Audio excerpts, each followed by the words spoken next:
말씀 베드로전서 4장 12절부터 16절까지의 말씀을 보도록 하겠습니다.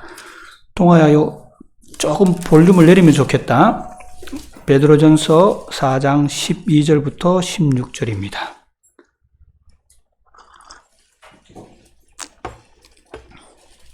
봉독하도록 하겠습니다. 사랑하는 자들아, 너희를 시험하려고 오는 불시험을 이상한 일 당하는 같이 이상히 여기지 말고 오직 너희가 그리스도의 고난에 참여하는 것으로 즐거워하라. 이는 그의 영광을 나타나실 때에 너희로 즐거워하고 기뻐하게 하려 함이라. 너희가 그리스도의 이름으로 욕을 받으면 복이 있는 자로다. 영광의 영 곧 하나님의 영이 너희 위에 계심이라. 너희 중에 누구든지 살인이나 도적질이나 악행이나 남의 일을 간섭하는 자로 고난을 받지 말려니와 만일 그리스도인으로 고난을 받은 적 부끄러워 말고 도리어 그 이름으로 하나님께 영광을 돌리라. 참 2020년이 오늘이 마지막 안식일입니다.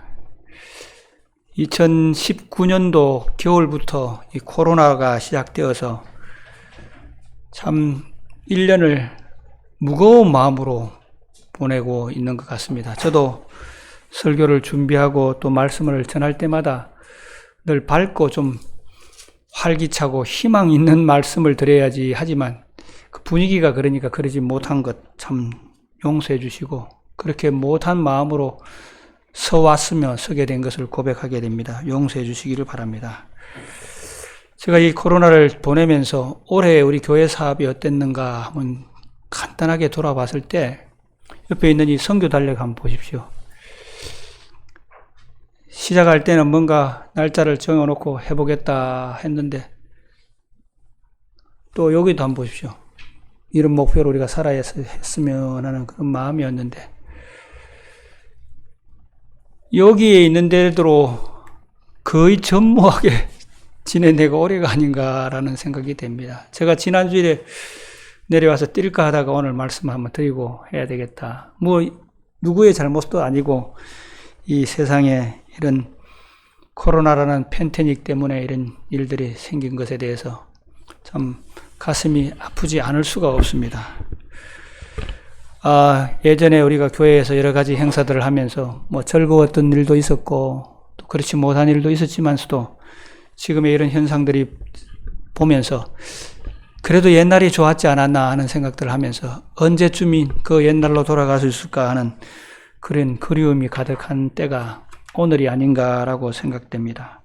이런 시련의 때, 이런 고난의 때 우리가 어떻게 신앙해야 될지 고민하지 않을 수 없는 때가 되었는데 이 코로나라는 이것을 그리스도인만이 당하는 시련이 아니니까 우리가 이 그리스도인이 당하는 고난이다, 곤란이다 라고 하기는 곤란하지만 그렇더라도 우리에게 시련이 있고 어려움이 있기 때문에 이런 시련과 어려움을 어떻게 이겨내야 될지에 대해서 오늘 베드로전서 4장 12절부터 16절까지에 있는 말씀을 근거로 하여서 간단하게 우리가 은혜를 받고자 생각합니다. 오늘 읽었던 이 본문의 말씀을 보니까 너희 시련하라고 오는 불시험 이렇게 있습니다. 시련이라고 표현되어 있지만 다른 성경책에는 연단하려고 오는 라고 표현이 되어 있습니다. 그러면서 그 하단에는 보면 이것을 이상히 여기지 말라. 고난에 뭐하게 된다는 얘기가 동참한다라고 되어 있습니다. 그래서 우리가 이 고난을 당하게 될 때마다 어떤 생각들을 좀 가져야 되느냐 하면 이 고난이 우리를 뭐 하는 것으로 여겨야 된다는 얘기입니까? 그리스도인들을 연단시키고 시련시키고 단련시키는 계기다라고 생각해야 한다는 말씀이에요. 자, 사도 바울도 그와 비슷한 말씀을 하셨습니다. 무릇 그리스도 안에서 경건하게 살고자 하는 자는 박해를 받으라. 경건하게 살고자 하는 자는 박해를 받겠다고 말씀하고 있으며 예수님도 이렇게 표현해 놨습니다. 세상이 너희를 미워하면 너희보다 나를 미워한 줄 알라라고 하시면서 특별히 마가복음 마지막 부분에는 마지막 때에 당하는 고통에 대해서 그때의 사람들이 너희를 환난에 능욕에 주겠으며 너희를 죽이리니 너희가 내 이름 때문에 모든 민족에게 미움을 받으리라. 그때에 많은 사람이 실족하게 되어 서로 잡아주고 서로 미워하게 했으며 라고 말씀하셨습니다. 그래서 이 시험은 우리를 연단시키는 것이며 동시에 이 시련이 뭐에 동참하게 하느냐니까 그리스도의 고난에 동참하게 하는 그런 의미가 있다라고 생각하시면서 우리의 고난에 있을 때마다 우리가 뭔가를 뭐 해야 되겠구나 단련받아야 되기 때문에 주님께서 주시는 것이며 이 고난이 주님께서 이 땅에 얼마나 큰 고생을 많이 하고 고난을 받으셨습니까? 그 주님의 고난에 동참하는 것이다라고 생각하시면서 이 불시련, 불을 통해서 불은 모든 다른 것들은 다 태워주지만 은과 금의 순도를 더욱더 높이게 하는 것이 금이 하는 불시련이 하는 역할이다라고 생각하시면서 우리의 이 시련들을 통해서 나의 신앙의 순도를 또 나의 신앙의 어떤 충성도를 더욱더 높여 가야 되겠다는 결심들을 하게 되시기를 바랍니다. 우리가 이 박해를 여기 있는 말씀 보면 도적질이나 남의 일을 간섭하는 것을 통해서 자처할 필요는 없지만 당하는 시련에 관해서는 그러한 마음으로 믿음을 가지고 전진해야 될 필요가 있다라고 생각하시면서 이 시련을 통해서 참 그리스도인과 나와 세상과의 구분된 점이 드러나겠구나라는 점들을 생각하게 되시기를 바랍니다. 그리스도인들은 세상 사람과 좀 달라야 된다라는 관점에서 한 얘기를 하도록 하겠습니다. 이 시련을 통해서 그리스도인들은 세상과 달라야 된다는 뜻입니다. 어느 한 교회에서 목사님이 다른 외부의 유명한 강사님을 모시고 주말 부흥회를 한다고 그렇게 광고를 하면서 그 교회에 계시는 특별히 이번 주말 부흥회 이 초점은 교회에 잘 나오지 못하시는 남편분들을 다 모시고 와서 함께 참석하자라고 해서 많은 이제 여집사님들이 교회에 잘 나오시지 못하시는 남편들과 함께 주말 부흥회를 참석하게 되었습니다. 그러던 가운데 이 강사 목사님이 아주 훌륭하게 설교를 잘 하시고 은혜스럽게 하였기 때문에 많은 사람들이 감명을 받으면서 결심할 시간이 되었습니다. 결심할 시간이 되어서 자기 사랑하는 남편을 다루었던 어느 날 집사님이 보니까 자기 남편이 꽤 이 은혜를 받고 감동을 받는 것 같아서 결심하는 시간에 여보 당신도 빨리 결심하라고 자꾸 이제 옆구리를 계속 찔렀습니다. 그러나 이 부인은 찔렀지만 남편은 요동도 하지 않는 겁니다. 부인이 살살 좀 화가 났어요. 그래도 뭐 결심하지 않는 분들은 어떻게 억지로 결심할 수 있겠습니까? 그래서 집으로 돌아오는 차 안에서 여보 왜 그때 결심하지 않는 거 당신 내 체면을 봐서라도 좀 결심해야 되지 않느냐 이렇게 자꾸 부추기면서 집에 와서는 마침내 이제 화가 났습니다. 좀 화가 난 볼멘 소리로 왜 결심하지 않고 그랬습니까? 라고 하니까 남편이 아주 의미 있는 말을 했다고 합니다. 예수님 믿는 당신이나 내가 차이가 없는데 내가 결심해야 될 이유가 뭐 있느냐고. 당신이 교회에 나가고 싶으면 나가고 안 나가고 싶으면 안 나가고 당신도 화 잘 내고 성질 잘 내고 또 당신도 뭐 세상 사람들과 거의 동일한데 내가 꼭 결심해서 해야 될 이유가 뭐 있느냐라는 그런 얘기를 했다고 그래요. 저는 그 책을 읽으면서 참으로 큰 충격을 받았습니다. 아마 이번 이 코로나 시련을 통해서 우리에게 주님께서 참 그리스도인과 세상과의 차이를 드러내게 하는 중요한 징조가 아닌가라는 생각들을 하면서 이런 시련들, 불신이 있을 때마다 이 시련이 우리의 신앙의 순도를 더욱더 높이게 하고 우리를 더욱더 연단시키는 기회로구나 생각하시면서 시련을 볼 것이 아니라 연단시키는 하나님의 그 섭리들을 깨닫게 되시는 우리 성도님들이 되게 되기를 바랍니다. 또 이 베드로전서에 있는 말씀 보면 이 고난이 이상한 일이 아니다라고 말씀하고 있습니다. 4장 12절에 있는 말씀은 불시험을 이상한 일을 당할 같이 이상히 여기지 말라라고 말하고 있습니다. 왜? 불시험이 이상하다는 얘기는 특별한 일이 아니라는 얘기, 이상하다는 얘기는 좀 특별한 일이지만 이런 일들이 늘상 있어 왔다라는 그러한 의미입니다. 바울도 그와 동일한 사상으로 말씀하셨습니다. 그리스도를 위하여 너희에게 은혜 주신 것은 다만 그들을 믿을 뿐 아니라 또한 그를 위하여 고난도 받게 하십니다.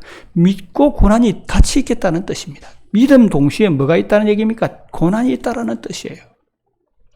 우리가 로마서 공부할 때도 8장에 어떤 얘기가 있었습니까?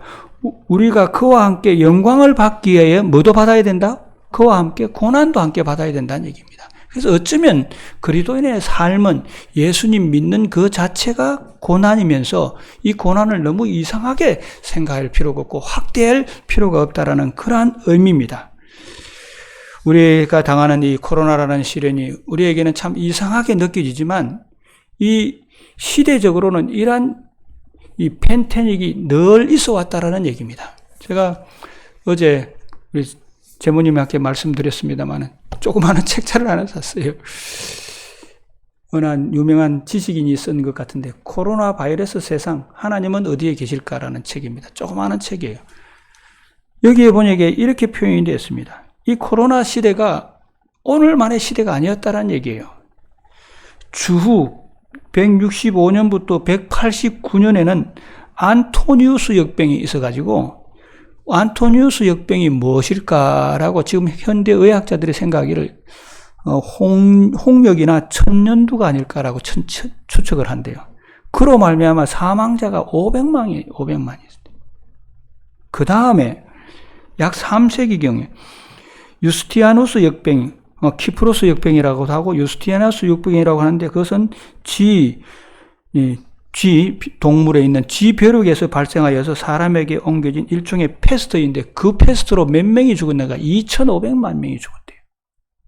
그 다음에 우리가 잘 알다시피 14세기 흑사병으로 유럽과 아시아 대륙에 몇만 명이 죽은 줄 아십니까? 7천만 내지 1억이 죽었습니다. 또 19세기와 20세기는 콜레라 팬데믹으로 수백만 명이 죽었으며 1918년부터 1920년 사이에 발생한 인플루엔자 팬데믹으로 2천만 내지 5천만 명이 죽었으며 1956년부터 1958년에 발생한 아시아 인플루엔자를 통해서 세계 인구가 200만이 죽었으며 1968년부터 1969년까지 홍콩 인플루엔자를 통해서 약 100만 명이 죽었으며 우리가 조금 젊은이도 2005년부터 2012년까지 어떤 일이 있었습니까? AIDS, 에이즈로 약 3,200만의 사람이 죽었습니다. 뿐만 아니라 몇 년 전에 사스나 메르스를 통해서 얼마나 우리가 고통을 받았습니까? 이런 팬데믹이 뭐라는 얘기입니까? 이상한 일이 아니라는 얘기입니다. 특별한 어떤 의미가 있다라는 뜻입니다.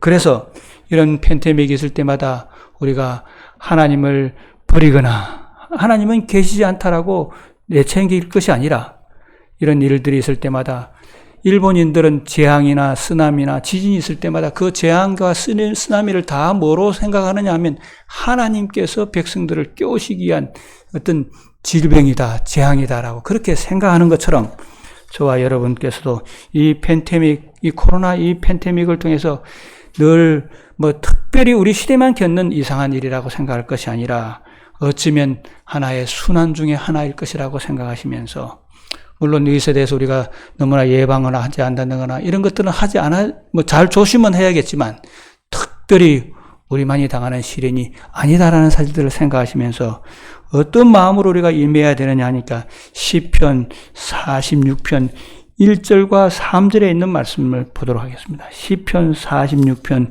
1절과 3절입니다.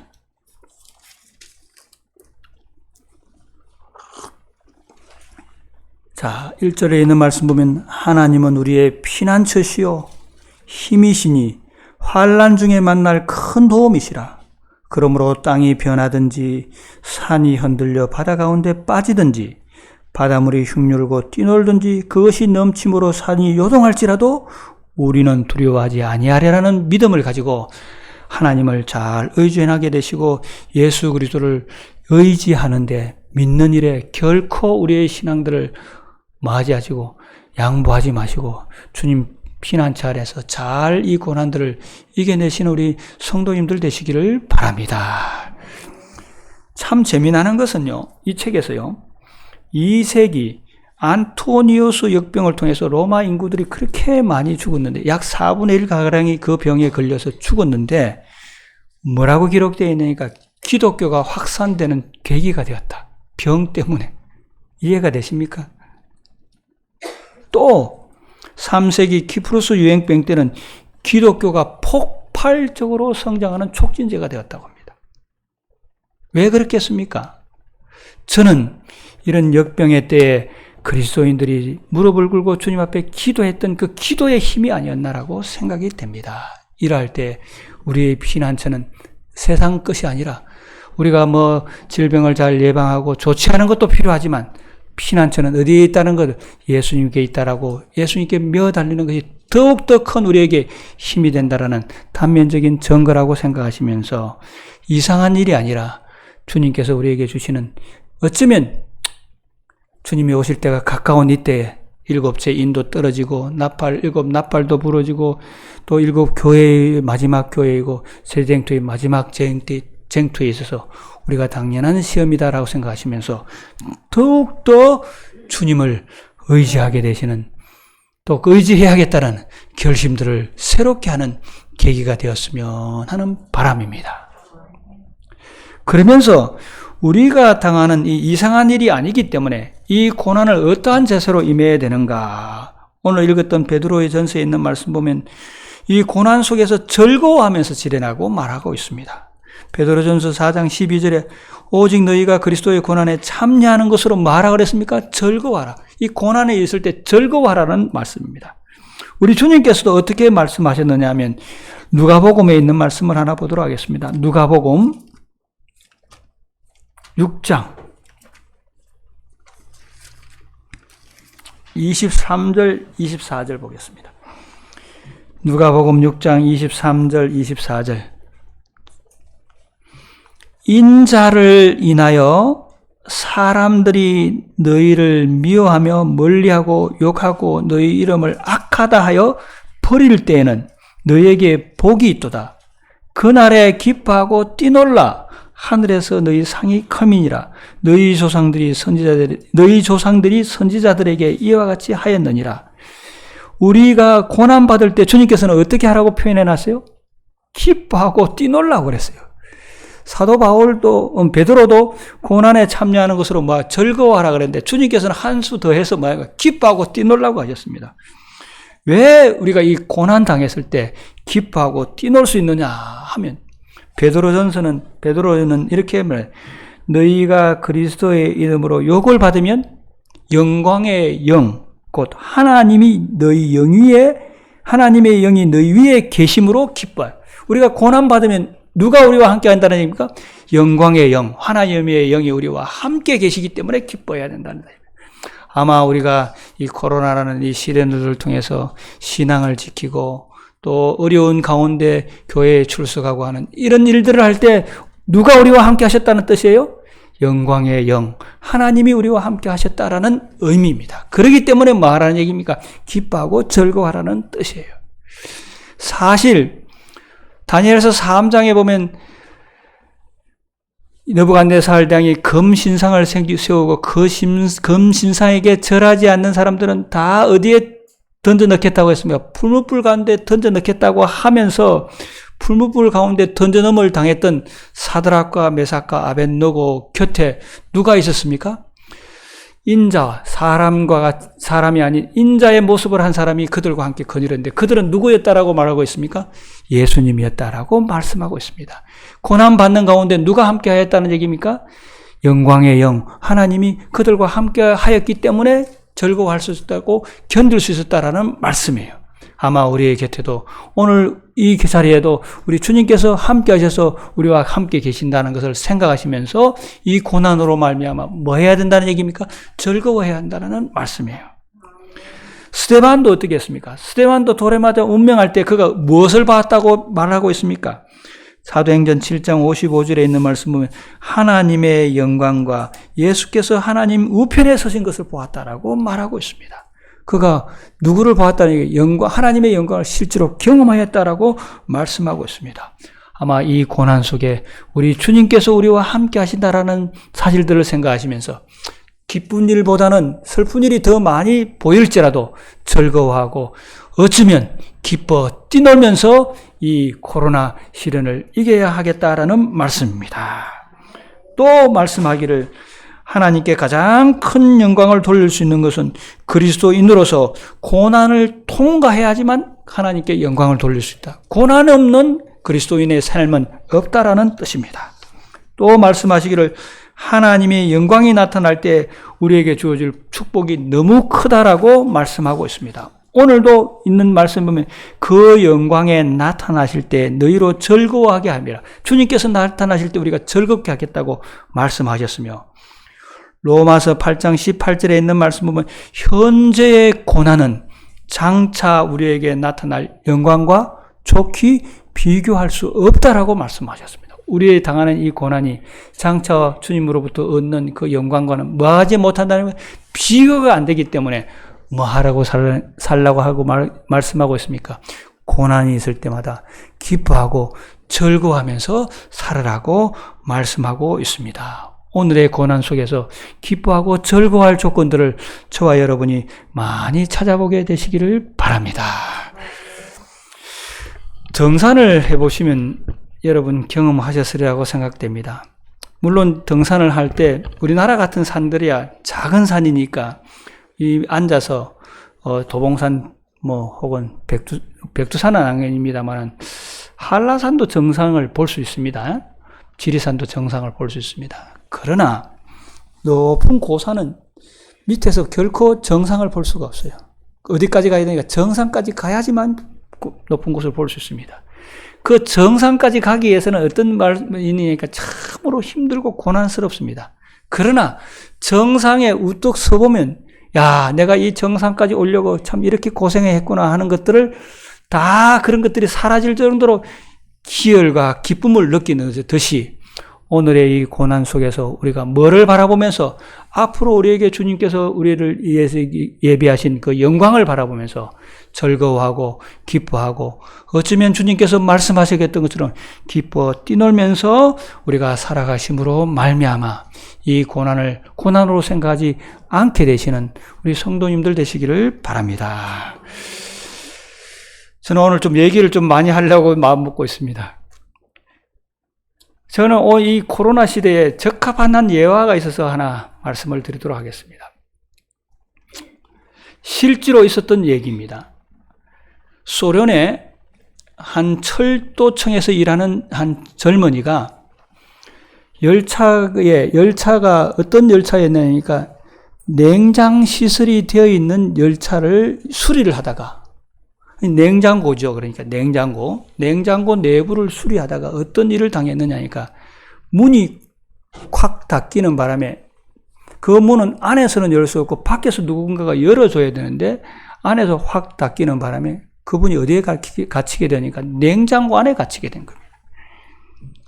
냉장고 안에 갇혔으니까 어떤 생각이 하겠습니까? 아무리 문을 두드리고 열어달라고 해도 아무런 소식이 없으니까 자신이 자포자기하고 말았습니다. 자포자기하고 말면서 이제 냉장고 아니니까 얼어 죽는다, 춥다, 공포감이 이제 밀려오기 시작한 겁니다. 그러면서 그가 그 냉장고 벽에다가 어떤 일을 기록을 했느냐면 점점 몸이 차가워진다. 누군가가 문을 열어줄 것을 기다리지만 한없이 기다린다. 나는 점차로 몸이 얼어옴을 느낀다. 나는 이제 몽롱해진다. 이것이 나의 마지막 일기일지도 모른다. 라고 글자를 적어놓고 냉장고 안에서 죽었어요.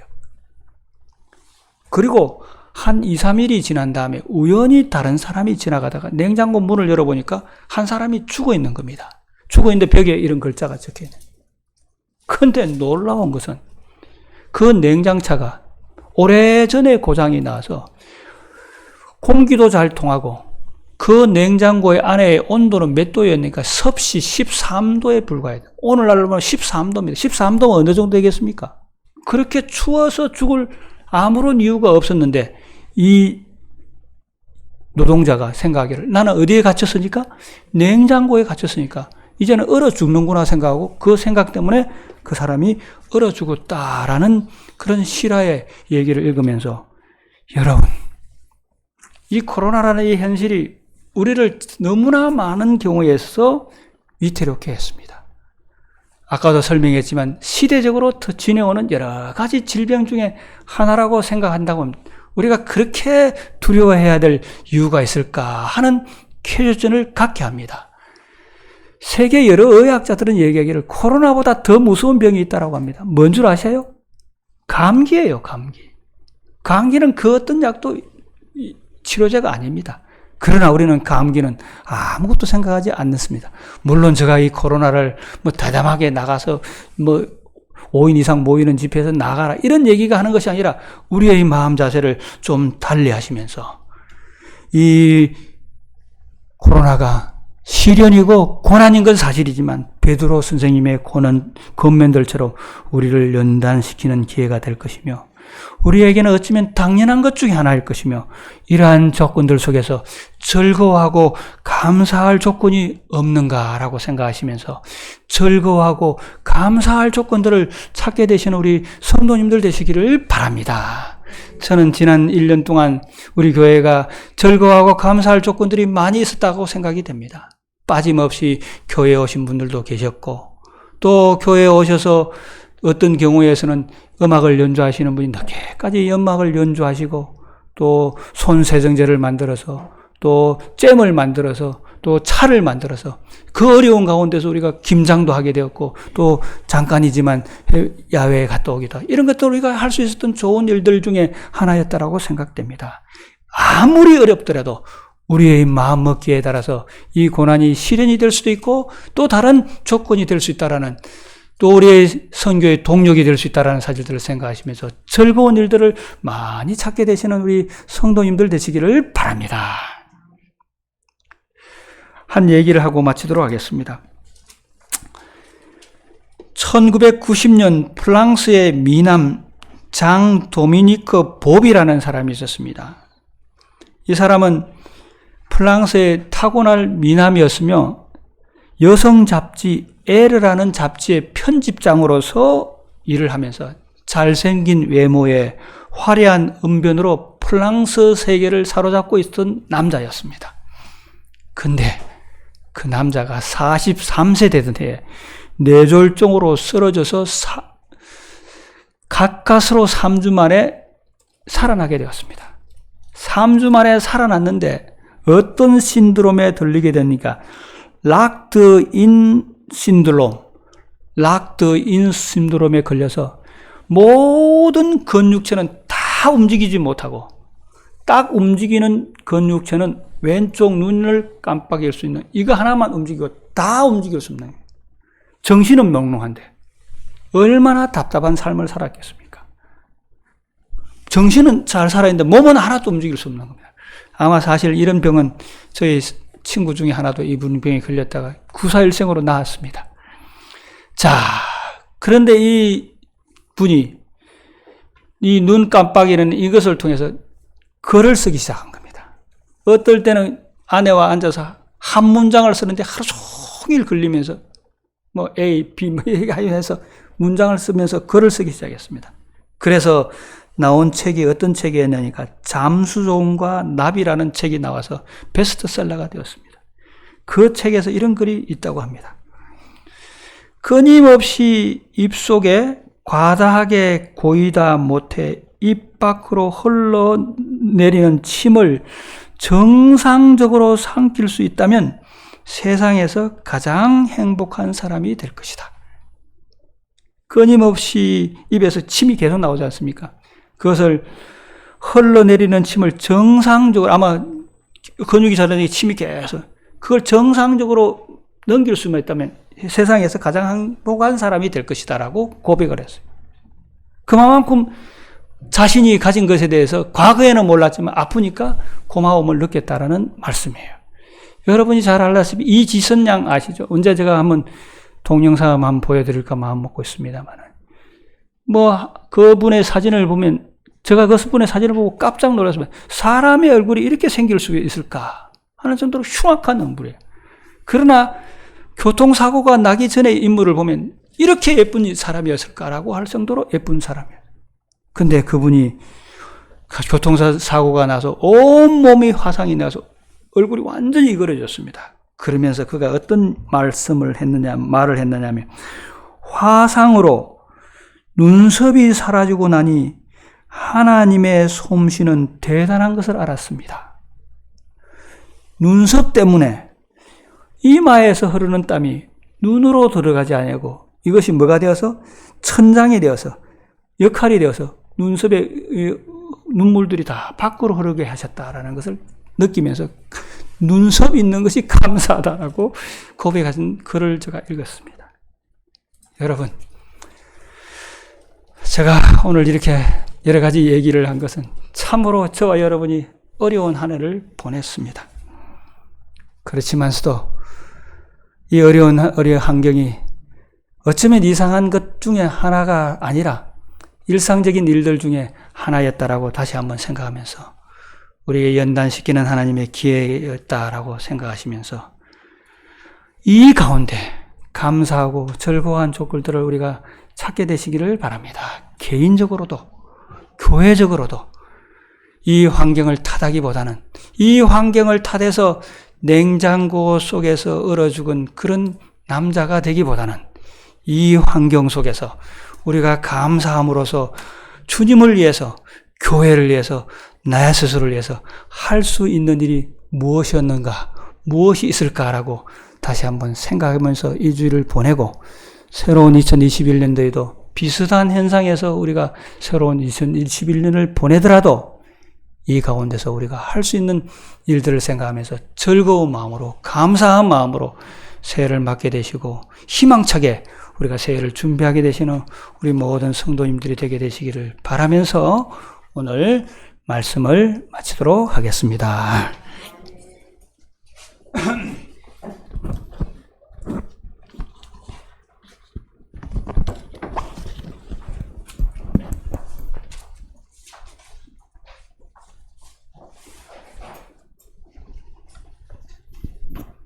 이 시간은 우리가 준비한 헌금을 드리는 시간입니다.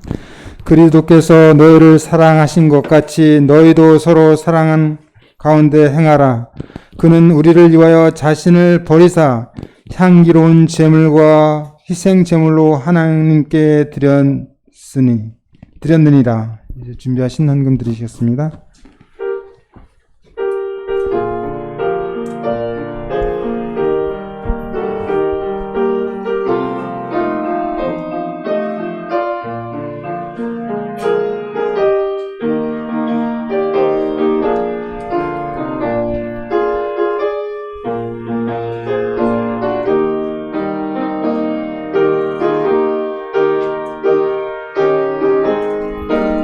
함께 일어나서 헌금 참여하도록 하겠습니다. 만복 근원 주 하나님 천하 사랑 모두 찬송 만만 천사 음성 높여 성부 성자 성령 찬송 아멘.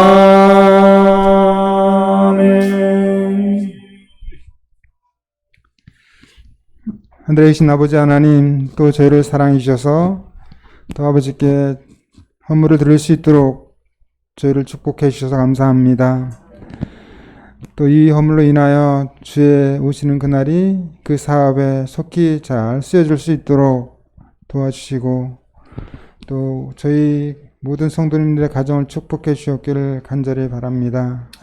우리의 빛 되신 예수님으로 기도드렸습니다. 아멘.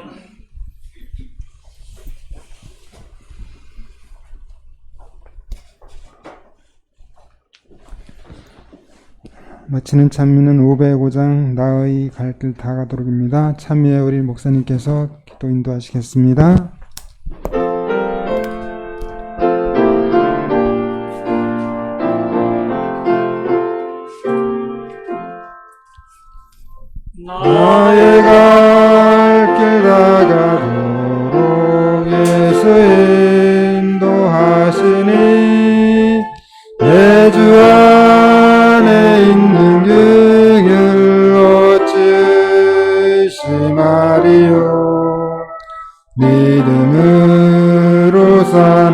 나는 하늘 위로 받겠네.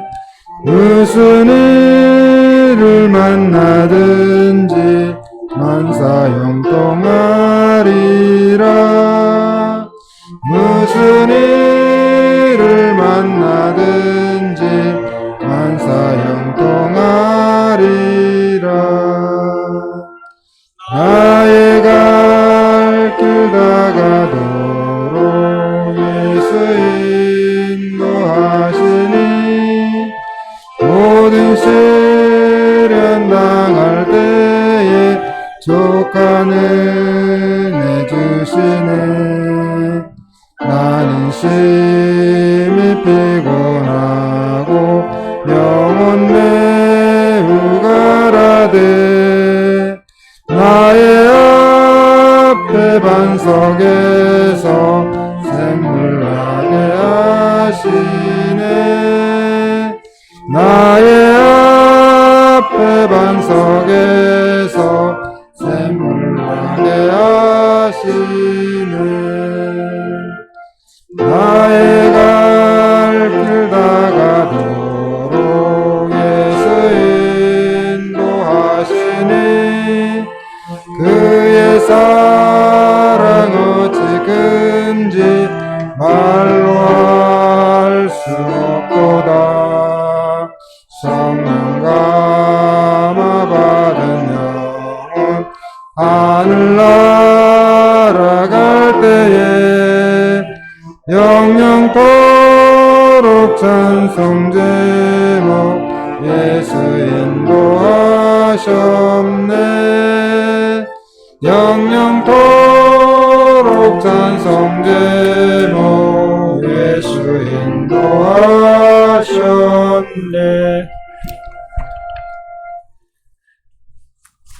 하늘에 계신 하나님 아버지, 2020년도 마지막 안식일을 맞이하였습니다.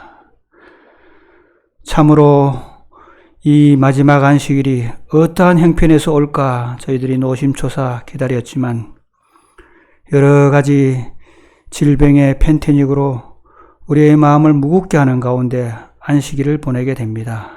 그러나 주님께서 세상이 당하는 시련이지만 그리스도인에게 이 시련이 어떠한 의미가 있는지 짧게나마 우리의 마음들을 돌아보게 해주는 데 감사합니다. 이런 시련들을 통해서 주님께서 우리를 연단시키고 주님께서 우리에게 영광의 즐거움에 참여하게 하시기 위해서 주님과 함께 고난에 동참하기 위해서 허락하셨다라고 생각하시면서 우리의 고난을 속에서 기쁘고 즐거운 조건들이 무엇인지 찾아볼 수 있도록 성령님 역사하여 주시옵소서. 지난 한 해 동안 힘들었지만 주님의 작은 일들을 통해서 기쁨과 즐거움이 있었던 때가 많이 있었습니다. 또 우리의 삶들이 건강하게 잘 포화해 주시는 데 너무나 감사하고 고맙습니다. 기쁘고 즐거운 일들 속에서 주님을 찬양하고 즐거워하는 저희들의 삶이 되도록 주여 역사하여 주셨고, 새로운 한 해 우리에게 어떠한 형편으로 닥쳐올지 모르지만 늘 기쁘고 즐거운 일들을 찾아가는 저희들 되도록 도와주시오며, 교회의 여러 가지 사업에서도 즐겁고 행복하고 우리가 할 수 있는 일이 무엇인지를 찾아가는 저희들이 되도록 함께하여 주시옵소서.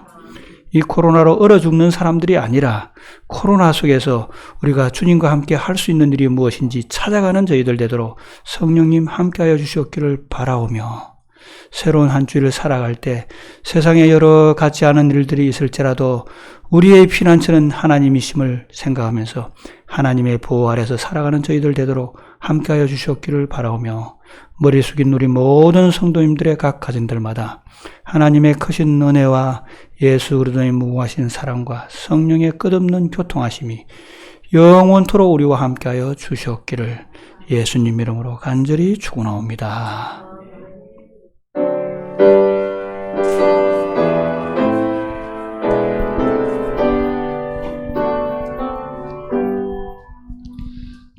내 주님 오시리 확실히 오시리 내가 곧